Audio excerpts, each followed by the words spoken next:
Wham by smack in a bitch. Hey man, shout out all the new subs, man, for sure. We going up fast in a bitch, you know what I'm saying? We going up fast, like a lot faster than what I thought. Ever since I done been consistent, we been moving, you feel me? So we finna keep going. Alright, without further ado, it's a long video, you feel me? So we gonna keep it short as we can. Alright, so there's 400 versus Bompton, man. The Treetops, fruits, and the tortillas. That's what that bitch say. I kid you not, that's what it say. Alright, so yeah, like the video, all that, yeah. Alright, let's get it. Welcome back to another episode of Swamp Stories. Thank for you this for having episode, me. we head to Compton. Well, actually, for this video, it's going to be called Bompton. In my previous LA video, I explained the beginnings of South Central and Watts, but I didn't really get into Make sure Compton. we recording. Compton's history is pretty well Are we on the air? They gained a gritty reputation over the years through NWA, Boys in the Hood, and Straight Outta Compton. So people have an idea of what kinds of things go down in Compton, but they probably don't know exactly how it all works. That is what we're going to get into in this video. But before we get started, make sure to leave a like and subscribe. Y'all like the video, alright? Let me introduce. And for everybody talking like you're making a video of a video and get your own content. Like it's a reaction, alright? Alright, if y'all didn't know that by now, if you see me on the screen watching something, it's a reaction channel, alright? The original link and shit is in the description. If I'm just making sure. I know you get it, but the nigga said that nigga stupid. He don't understand, alright? And your next door neighbor watching don't get it either. Alright? That I had to explain that now. Proceed. Due to Pirus. Everyone knows what Pirus are, but many people don't know where it comes from. It all started around 1970 on East Piru Street in Compton. Yes, this is where the teenagers and street hustlers hung out and made their money. It's also where they joined together and started calling themselves the Pirus after the street name. They decided to join the BLOOD Alliance, and that's when they grew into a larger operation. It was all Pirus together, but the unity did not last long. Internal affairs split everything up into different sections. That brings me to the Treetop Pirus, also known as TTP. They're located south of Rosecrans Avenue between Acacia and Aranby Streets. There are multiple sets of Treetop, but the most famous one is the 400 block of Spruce Street. That is where Bompton's biggest rapper is from. When YG talks about 400, well, let me say it correctly. 400? This is what it represents. Well, Treetop have not been a well-liked section for about 50 years now. They have problems with almost everyone around them. That includes another set of Pirus. Let me introduce you to Fruittown Piru, also known as FTP. You might be thinking this is a goofy name, and yeah, you're not wrong, but it represents the area. Fruittown is located on the other side of Rosecrans Avenue, right above TTP. The streets are named after fruit. Plum Street, Cherry Street, Peach Street are all good examples. Also located in Fruittown is East Piru Street, exactly where the Pirus originated. Different people will say different things, but it's safe to say that they are the original Piru. There are 3 typical places where you will find them. Stay away from Gonzalez Park, Cressy Street, and the Douglas Apartments, especially if you're from the Treetop area, because that would most likely be the last street that you ever roll down.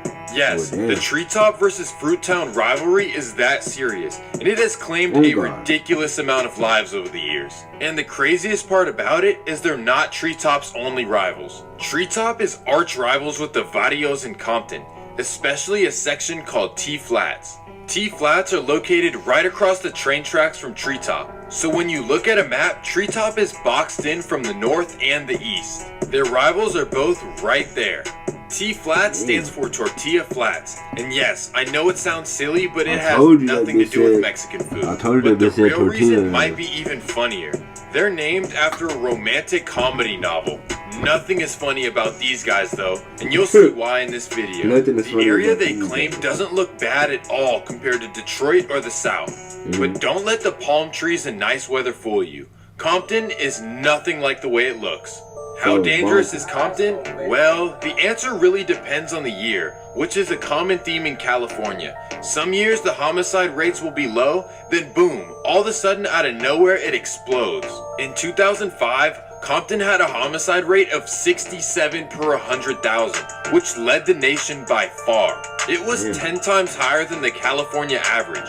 But things got much better. 2005, a decade later, in 2015, the rate in Compton dropped to just 13 per 100,000. This is comparable to cities like Las Vegas and Sacramento. For Compton, though, this was huge progress. Things had gotten so much better, but that trend didn't last long enough. So far, 2021 has been one of Compton's worst years of all time. They are on pace to reach their 2005 record. Bompton is completely out of control. This video will cover a couple of Bompton's biggest events, and then we will cover everything involving YG. But before we get into it, let me run the intro. Alright. Yeah. Alright. Hit him in the back with like a Ricky gun. Hold on. Make the little boy Ricky run. Hold on. Yeah, tell us. Alright. Yeah. One thing that is off limits is strolling through rival territory, no matter what the reason. And in Compton, making that mistake can cost your life. April 16th, 2009. 3 teenagers from Treetop decide to go visit a girl named Keisha after school. Well, the problem is that she lives in T Flats territory, but the boys take their chances to go anyways. They make it to Keisha's house safely, so they think that everything is okay. Well, it's time to leave, and they decide to head down Elm Street to cross the tracks back into Treetop territory. This is when a Honda creeps slowly behind them. One of the teens notices the car and gets suspicious. The driver of the car is a 24-year-old named Hammer. Hammer gets behind them and yells flats and makes a F with his hands. One of the teens turns to his 2 friends and says, "Run. Just run as fast as you can and do not look back." They take off running, and the Honda screeches and speeds up. That's when one of the teens, Tyler Jenkins, turns... I'm sorry, but I'm trying to imagine me, it's like, run! Just run as fast as you can and don't look back. Let's go. Like, hell no, as soon as you see that, like, who gone, nigga? I ain't gotta tell you shit. Screeches and speeds up. That's when one of the teens, Tyler Jenkins, turns around and bam! He nails the driver and the car crashes into a tree.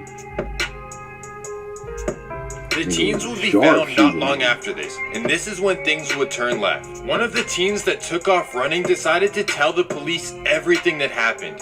He told them where to retrieve the piece that Tyler Jenkins used. He was under 18 at the time, so he's known as LH instead of his full name. This is when things would get interesting, because the men in the Honda would testify as well. They would tell investigators that they were not following the teens around and that they did not whip out on them. LH's story did not match theirs, so police got suspicious. Investigators would look for clues linking the men in the Honda to T Flats. They found graffiti saying Hammer and NK, which I won't say the word, but it starts with N and ends with ER. Then a neighbor would testify that one of the men in the Honda would yell, "Can't be in this neighborhood." Despite the evidence of hate and affiliations, it would not be enough to help Tyler Jenkins. He would end up getting 31 years. His friend LH is the only reason he went down. Without his testimony and pointing to evidence, LH is the only reason he went down. Without his testimony and pointing to evidence, chances are Tyler Jenkins would have never gotten arrested. Thanks, LH. After this incident, Treetop and T Flats would become even bigger rivals. The tensions grew further and it became on site for both sides. December 8th, 2011. T Flats member Dopey and his friend Jason Ayala are standing in front of the apartments on Elm Street. That's when 2 Treetops walk up to them and ask, "Are you Dopey from TF?" And before he could even answer, a man named Marcus White whips out on him and bam! Dopey gets hit and they both take off. The Treetops chase them, but eventually they give up. That's when Jason go back to the scene to wait for police. When they arrived, he would tell them exactly what happened and who did it. He would tell them to look for a tall black man in a white shirt running towards the strip mall. That's when police would go chase him down and he would climb onto a roof and try to hide. but then they would eventually find him. Well, when they found him, he would tell them everything that happened as well. Except that his story was different. Marcus White would tell them that T-Flats men stopped them while they were simply walking down the street. He would also tell them that it was his friend Dimitri Gales who did it. So then police would go grab up Dimitri and bring him into the station. Well, guess what? Do you think Dimitri would cooperate as well? Bro, I hope not. We on the same shit, like, nigga, I hope not. God damn. I mean, niggas killing.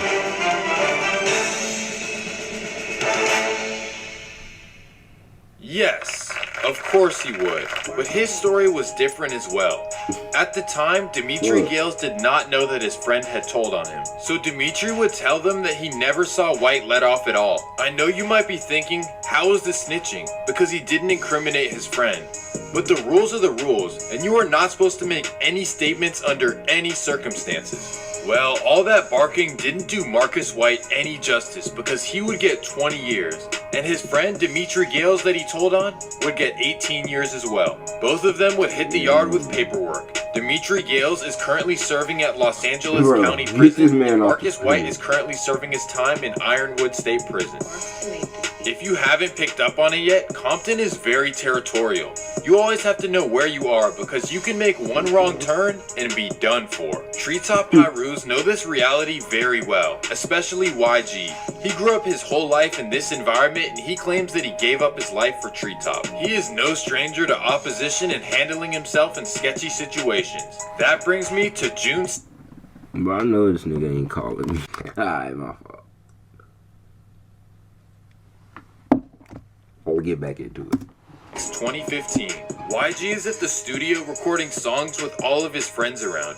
He steps outside the studio and notices a suspicious black car pulls into the gate. Some unfamiliar guys come out of the car and YG confronts them. They claim that they live there, but YG can tell that something is not right. He heads back into the studio, and that's when his friend steps outside.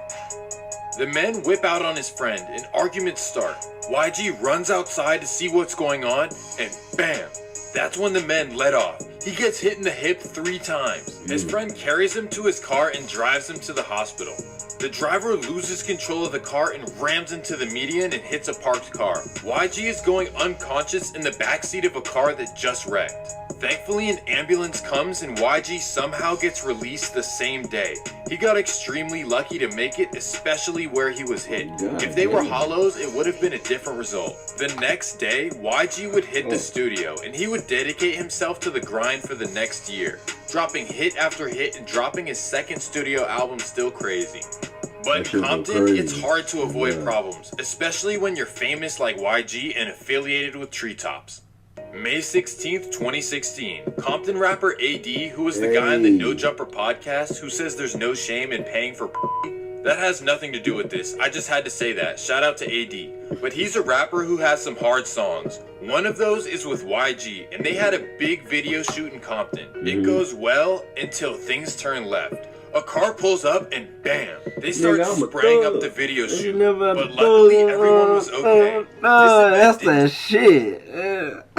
To shock AD though, he went on DJ Vlad to talk about it. What happened at the video shoot with you and YG? Yeah, the video shoot, man, it was just, it was just a regular day in Compton. It was an average day in Compton, man. It's an average day in Compton. And, I just say it was God. God was with everybody that day because it could have been ugly. There ain't no way that you could tell me that nobody got hit. Now let's talk about their Fruittown rivals. Fruittown became popular in the headlines starting around 2013 when Chris Brown started claiming Fruittown Piru. Well then in 2013 when Chris Brown started claiming Fruittown Piru.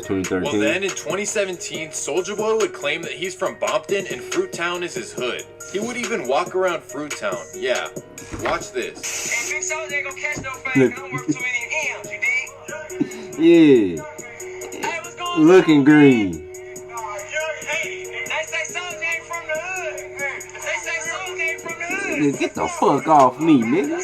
Fruittown Piru, let's tell you, we the real. Who ain't from Fruits? Who ain't? Who ain't from Fruittown? You ain't, nigga. I'm walking through Bompton right now. I'm in my hood right now. Hey. Holla Sue, the blood starts swarming. This was not a good look for LA because it makes their streets look watered down and really just a That joke. fool said, Some Fruittown members would feel the same way. All that entertainment shit, that shit out, bro. We do our own rap shit. If we doing our own shit right now. But a lot of people want to know how the Soulja Boy just pull up over here and walk around like that. He can't. The blood ain't finna just come over here by himself or none of that. Without the blood, ain't none of that. Power, none of that. YG would not like this either, and I think he's right for feeling that way. He actually grew up in this situation. He had to grow up dealing with all the rough streets that surrounded him. And to have celebrities claiming hoods that they're not from and saying they're members is disrespectful to everyone who grew up in the predicament. The game would retweet YG's statement. Let's fast forward a couple years to June 28th, 2019. Treetop rapper Slim 400 is coming back from a show in a tinted car. He pulls up to his family's house, but that's where men are waiting for him.